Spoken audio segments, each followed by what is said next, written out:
चालन कर रहे थे हमारे ललितपुर से। वो अभी म्यूट है। शायद नेटवर्क की प्रॉब्लम हो जाए। जो दूसरी जो हमारे साथी अभी गुजरात से कह रहे थे, बोल रहे थे, सारी चर्चा कर रहे थे, विस्तार से उन्होंने बताया कितना किसको परसेंट मिला है, कितना कहाँ पहुंचे हैं। उनका बहुत बहुत आभार। और मैं मैडम से निवेदन करता हूँ कि आप उनको फोन लगा दीजिए एक बार, जिससे कि वो आएं और अपनी बात को कंटिन्यू रखें। मैं कोशिश करता हूँ माननीय राजा राम साहब को, आनंद साहब को निवेदन करता हूँ कि वो आएं और अपनी बात रखें। माननीय राजा राम आनंद सर। हाँ, बहुत बहुत साधुवाद माननीय संचालक जी। जी मैं सर। अपनी बात रखने से पहले सभी संतों गुरुओं को, महापुरुषों को सर झुकाकर नमन करता हूँ। आज की इस परिचर्चा में, ऑनलाइन परिचर्चा में, हमारे कार्यक्रम के अध्यक्ष महोदय और मुख्य अतिथि जी और मेरे साथ इसमें भाग ले रहे सभी को पैनलिस्ट, जैसे सरदार भाई तजिंदर कुमार वर्धन जी पंजाब से थे, नंद कुमार कुशवाहा एडवोकेट जी मध्य प्रदेश से थे, अभी हमसे पहले जैमिनी प्रियदर्शी साहब जो गुजरात के प्रभारी हैं, और डीपी गोलिया साहब, सिद्धांत गौतम जी जो दिल्ली हाई कोर्ट में एडवोकेट हैं, और सभी हमारे आज इस वेबिनार में इस सम्मिलित सभी का मैं अभिवादन करता हूं। वैसे काफी बातें जो आरक्षण की पृष्ठभूमि है, और बहुत सारी बातें जो हम लोग शायद नहीं सुन पाते हैं, तो काफी विस्तार में हमारे एडवोकेट नंद कुमार कुशवाहा साहब ने और जैमिनी प्रियदर्शी जो गुजरात से थे उन्होंने प्रकाश डाला है। मैं उनके साथ ही अपनी बात को जोड़ते हुए, और बहुत कम समय मेरे लिए है, 8 या 9 मिनट का मुझे समय बताया गया था, तो मैं उतने में ही अपने आप को कंक्लूड करने की कोशिश करूंगा। और सारी बातें मेरी जो इस फैसले से संबंधित ही होंगी, जो अभी कुछ दिन पहले ही 1 अगस्त को देश की सर्वोच्च न्यायालय द्वारा दिया गया है। और जो टॉपिक है कि इससे जो शोषित वंचित समाज है उसका क्या हित है, क्या जी अहित सर। है, तो इसको ध्यान में रख करके मैं अपनी बात पूरी करूंगा। साथियों, ये जो फैसला है, तो खास तौर से इसमें जो 6-1 के जजों के द्वारा जो निर्णय हुआ, उसमें दो बात इसमें थी। एक तो होमोजीनियस या हेट्रोजीनियस कम्युनिटी एससी एसटी है या नहीं, और दूसरी इसमें एक बात और, जबकि ये मुद्दा नहीं था, पिटीशन में इशू नहीं था क्रीमी लेयर का, तो एक मिलॉर्ड साहब ने उसमें क्रीमी लेयर बनाने की भी सलाह दी। और एक जज तो यहाँ तक बोले कि भाई ये आरक्षण एक परिवार को अगर मिल जाए तो फिर आगे के लिए बंद हो जाना चाहिए। तो मैं हालांकि इस जजमेंट का कोई अपमान नहीं कर रहा, क्योंकि मैं भी पढ़ा लिखा व्यक्ति हूँ और कानून की चीज को समझता हूँ, न्यायालय के सम्मान को समझता हूँ। तो मैं कोई अपमान नहीं कर रहा, बल्कि अपना मत व्यक्त करना चाहता हूँ। ये मेरा अपना मत है और ये हमें कॉन्स्टिट्यूशन के द्वारा मिला हुआ है। तो जैसा कि पिटीशन में जो बात आई कि भाई क्रीमी लेयर होनी चाहिए या एक उसके बाद नहीं होना चाहिए, तो इसके संबंध में मुझे लगता है कि उनको लगा होगा कि शायद जब द्रोणाचार्य के सामने एकलव्य आ गया, तो उनको चिंता हुई कि अर्जुन कहीं अर्जुन को मात ना दे दे एकलव्य। तो उन्हें मालूम है कि क्रीमी लेयर लोग जो क्रीमी लेयर में है या जो लोग हायर एजुकेशन प्राप्त हो चुके हैं, तो निश्चित ही उनकी बेस्ट मेरिट होगी और वो आगे के लिए उनको दिक्कत जा सकती है। तो इस ध्यान को रख करके ही उन्होंने न इशू होते हुए भी, पिटीशन में इशू नहीं था क्रीमी लेयर का। दूसरा, एक जज हैं बेला त्रिवेदी जी, तो उन्होंने जरूर महिला होने के नाते मैं समझता हूँ कि न्याय संगत बात उन्होंने संविधान के अनुरूप कही है। तो चूंकि मुझे अपना मत रखना है, तो इसलिए मैं कहना चाहूंगा कि उन्होंने साफ कहा कि भाई इसमें 341 और 342 जो अनुच्छेद अनुसूचित जाति और आदिवासियों के बारे में है, जनजातियों के बारे में, तो उनमें राज्य सरकारों को कोई अधिकार नहीं है कि वो छेड़छाड़ करें। लेकिन इस फैसले में एक खास बात अच्छी भी है, और वो ये है कि इस फैसले से सरकारों को, चाहे वो केंद्र की हो चाहे राज्य की हो, इस में जाति जनगणना के लिए आंकड़े जुटाने के लिए उन्हें बाध्य किया गया है। और अब मैं अगर ये कहूं कि भाई ये होमोजीनियस और हेट्रोजीनियस की ये क्या है, क्या परिभाषा है, तो हम लोग जानते हैं कि होमोजीनियस वो लोग होते हैं जो समानता में एक तरीके से समान होते हैं, सगोत्री होते हैं, एक सी उनकी ग्रीवांसेज होती हैं, दूसरों के नजरों में एक से देखे समझे जाते हैं।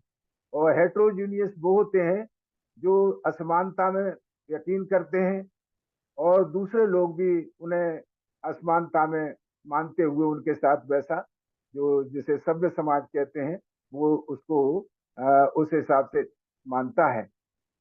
जहां तक 341 जो अनुच्छेद है संविधान का, तो उसमें ये कहा गया है कि जो जातियां हैं जिनको जबरन भारत देश में शिक्षा से निषेध किया गया और समाज के अंदर जिन्हें जबरन अस्पृश्य बनाया गया, उनकी ये लिस्ट ऑफ कास्ट है, उनकी जातियों की सूची है, जिसे 341 में संविधान निर्माता परम पूज्य बाबा साहब डॉक्टर अम्बेडकर की कलम से डिफाइन किया गया है।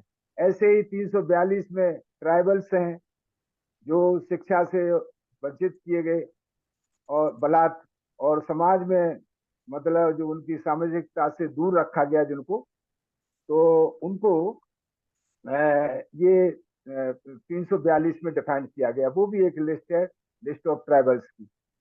और जहां तक उनमें जो थोड़ा कह सकते हैं हम कि जो भिन्नता है, तो उसमें कोई ऐसा नहीं है कि दूसरों की नजरों में वो ट्राइबल्स नहीं है, या दूसरों की नजरों में गिरे हुए नहीं है, या दूसरों की नजरों में जो एक तरीके से डिप्राइव्ड नहीं है। दूसरों की नजरों में वो वैसे ही हैं, लेकिन उनकी जो पैतृक आजीविका के साधन हैं, जो जीविका कमाने की जो अलग अलग उनके पेशा हैं, उनकी वजह से उनमें भिन्नता बनी हुई है। और यही हालत लगभग ट्राइबल्स के बारे में, जैसी अनुसूचित जातियों के बारे में, यही अनुसूचित जनजातियों के बारे में। लेकिन तथाकथित जो सभ्य समाज की नजरों में दोनों गिरे हुए हैं, दोनों असभ्य हैं, दोनों अस्पृश्य हैं।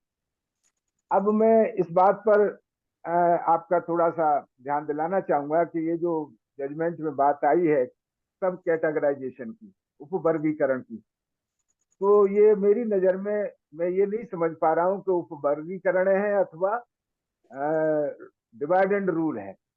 क्योंकि शासक वर्ग हमेशा, जो भी शासक वर्ग होता है, तो उसका ये बहुत ही प्रमुख हथियार रहा है कि वो डिवाइड एंड रूल के आधार पर अपना काम बहुत बखूबी करने में कामयाब होता रहा है। वैसे हम लोग अंग्रेजों के बारे में ये खासतौर से चर्चा करते हैं कि वो डिवाइड एंड रूलर थे, लेकिन ऐसा नहीं है। ये सम्राट, महान सम्राट जो चक्रवर्ती सम्राट अशोक हुए हैं, उनके शासन काल में अगर छोड़ दिया जाए, क्योंकि उनके शासन काल में एक फ्रेज था, सोशल एंडोस्मोसिस।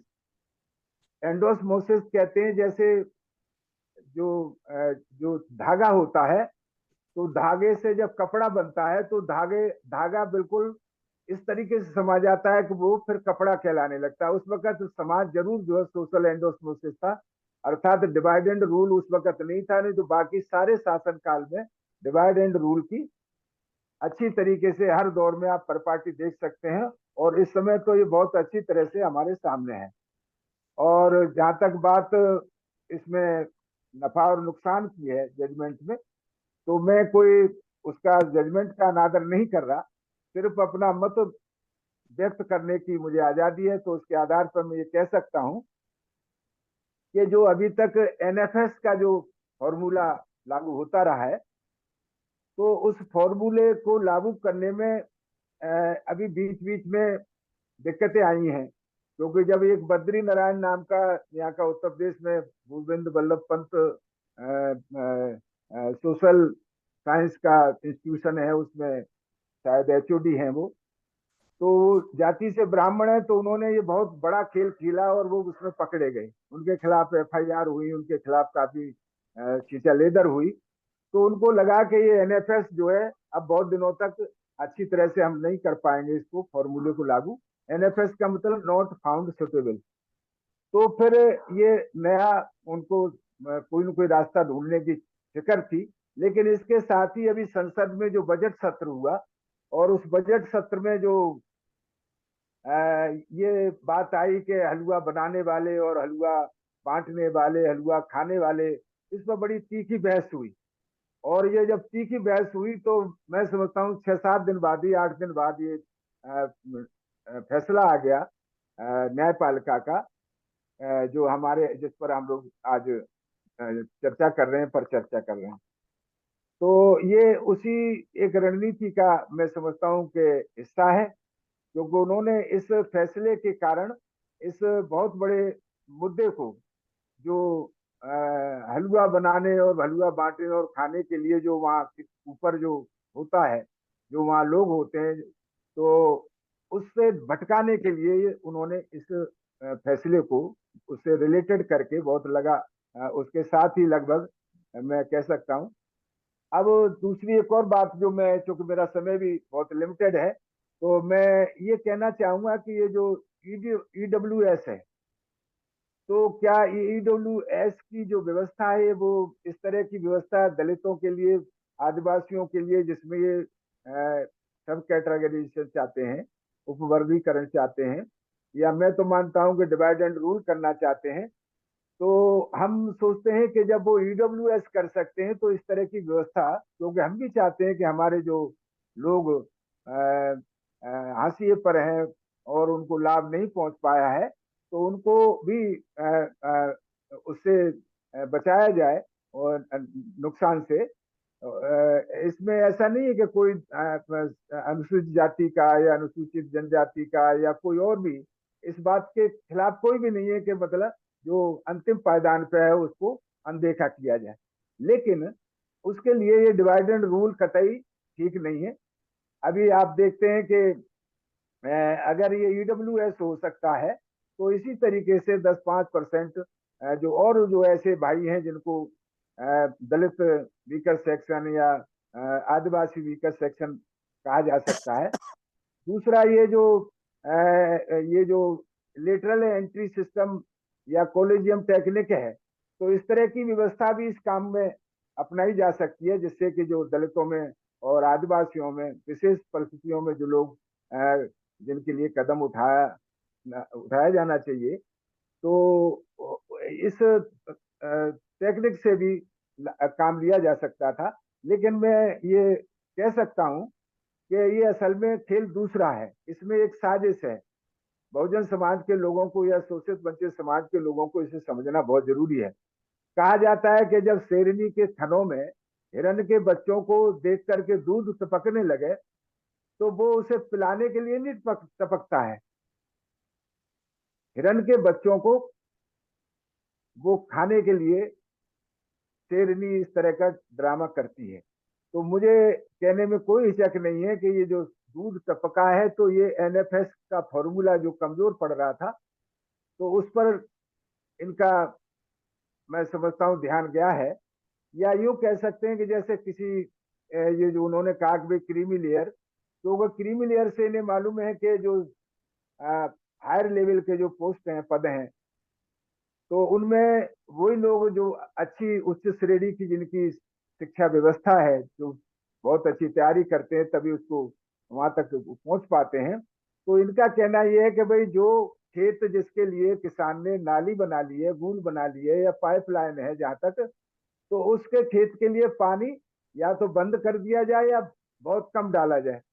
उस खेत के लिए डाला जाए जिसके लिए अभी कोई न नाली है, न गूल है, न कोई पाइप पड़ा हुआ है। अर्थात तो पानी उसके खेत तक पहुंचेगा नहीं, और हम पूरा हंगामा करते रहेंगे कि भाई देखो हम तो पूरा पानी छोड़ा जा रहा है, लेकिन अब क्या किया जाए, तो फिर तो एनएफएस ही ठीक रहेगा। और जब एनएफएस रहेगा तो जाहिर सी बात है कि जो शेरनी अब तक अपना भला करती रही है, तो वो खेल यहाँ भी। अब मैं कहना चाहूंगा कि जो आंकड़े हैं, तो वो आंकड़े अगर आप देखेंगे तो मेरे ख्याल से समय मेरा पूरा हो गया है। अगर चाहो तो मैं थोड़ा सा 1 मिनट, 5-10 मिनट सेकंड में, जैसे राष्ट्रपति सचिवालय में 49 पद हैं, उसमें सारे ब्राह्मण है 45, SC ST के 4 है, उपराष्ट्रपति के यहाँ सचिवालय में 7 पद हैं, जिसमें सातों के सातों ब्राह्मण हैं। मंत्रियों की कैबिनेट में 20 पद हैं, उसमें 19 ब्राह्मण हैं। प्रधानमंत्री कार्यालय में 35 पद हैं, उसमें 33 ब्राह्मण हैं। कृषि एवं सिंचाई विभाग में 774 पद हैं, उसमें 274 में 259 ब्राह्मण हैं। आप जो देखेंगे कि ये आपका इसमें रक्षा मंत्रालय में 1379 है, उसमें 1331 ब्राह्मण है। ओबीसी का तो कहीं कुछ नहीं है। समाज कल्याण में हेल्थ में 209 है, वहाँ 192 ब्राह्मण है। SC ST के सिर्फ 17 हैं।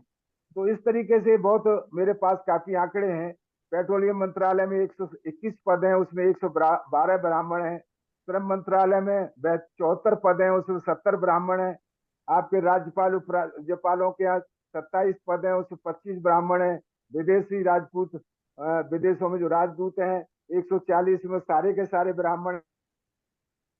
विश्वविद्यालय में कुलपति 108 है, वो सारे के सारे ब्राह्मण ही हैं। आप जो ये सारे जो आंकड़े हैं ये बताते हैं कि हमको इसमें कोई समझने में देर नहीं लगनी चाहिए। असल में ये उससे सुरक्षित रखने के लिए उन्होंने ये पासा फेंका है। तो मेरी आप सभी साथियों से, जो इसमें विद्वान साथी इस परिचर्चा में शामिल हैं, मैं कहना चाहूंगा कि हमको सुप्रीम कोर्ट या हाई कोर्ट के फैसले से पहले दलित, आदिवासी और पिछड़े समाज के साथ साथ जनरल वीकर सेक्शन के भाइयों बहनों को भी इस असलियत से रूबरू कराने के लिए इसी तरह की चर्चा, परिचर्चा और जागरूकता अभियान शुरू करने की आवश्यकता है।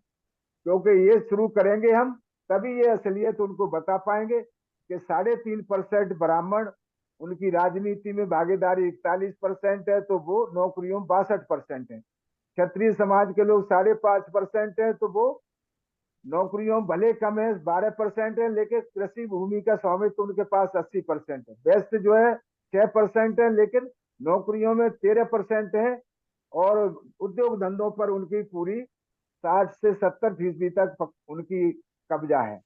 और इधर अगर आप इनको देखें तो बहुत उनका शेड्यूल कास्ट के अनुसूचित जाति के जैसे 15%